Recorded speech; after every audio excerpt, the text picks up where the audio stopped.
Berikutnya adalah testing frekuensi. Frekuensi pengujian. Ini masih pada 2.1 yaitu tentang drug substances. Uji stabilitas untuk drug substance atau API atau zat aktif.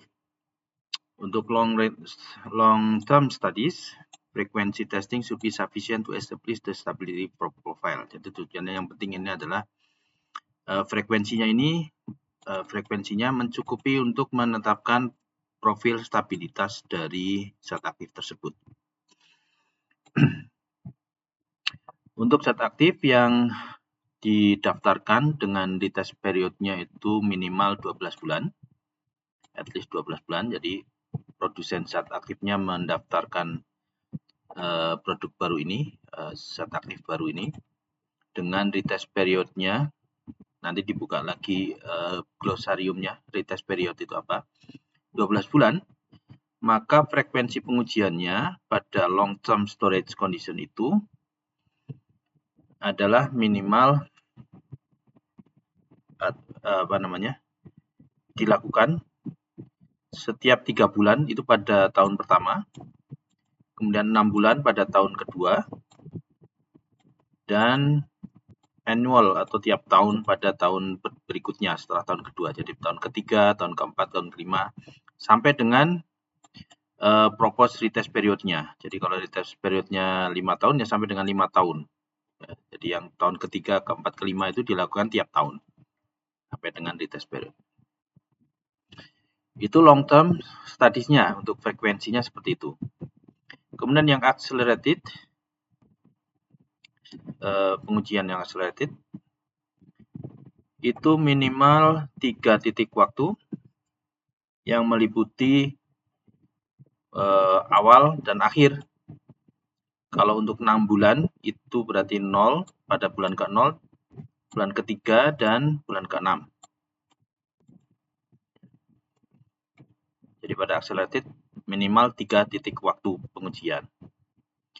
Kalau pada pada penelitian sebelumnya di R&D pada tahap pengembangan produk itu ternyata diramalkan, diprediksi akan ada perubahan significant change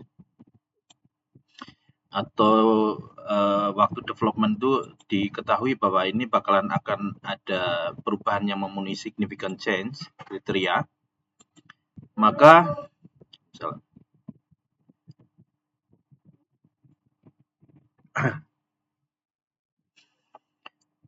pengujiannya bisa ditingkatkan atau harus ditingkatkan dengan menambahkan sampel pada titik waktu akhir, ya, pada ini misalnya 6 bulan ini pada sampel pada bulan ke-6, atau dengan menambah 1 titik waktu lagi. Jadi kalau ini tadinya 3 titik waktu, ini menjadi 4 titik waktu.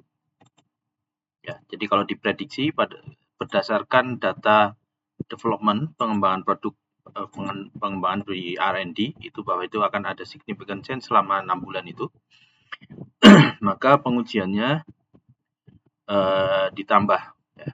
Bisa ditambah titik pada akhir, tambah sampelnya di titik akhir, heading sampel, atau ditambah titik pengujiannya menjadi 4, titik keempat pada desain. Misalnya di antara 3 dan 6 ini ada titik waktu pengujian yang keempat. Itu yang accelerated. Kemudian kalau diperlukan pengujian intermediate karena terdapat significant change pada accelerated condition, maka intermediate storage ini pengujian dengan desain intermediate storage itu dilakukan minimal 4 titik, ya, for time point, 4 titik waktu yang meliputi initial and final time point. Jadi kalau 12 bulan itu ada bulan ke-0 dan meliputi juga bulan terakhir, bulan ke-12, yang totalnya ada 4 titik, jadi tambahan titiknya ini. Ini kalau diperlukan ada intermediate storage, karena di dalam uji accelerated-nya ini ada significant change, ada perubahan signifikan, maka perlu ada intermediate storage dengan 4 titik waktu. Kalau untuk 12 bulan itu meliputi bulan ke-0 dan ke-12 dengan tambahan di tengahnya, totalnya 4 titik waktu. Demikian, saya potong dulu.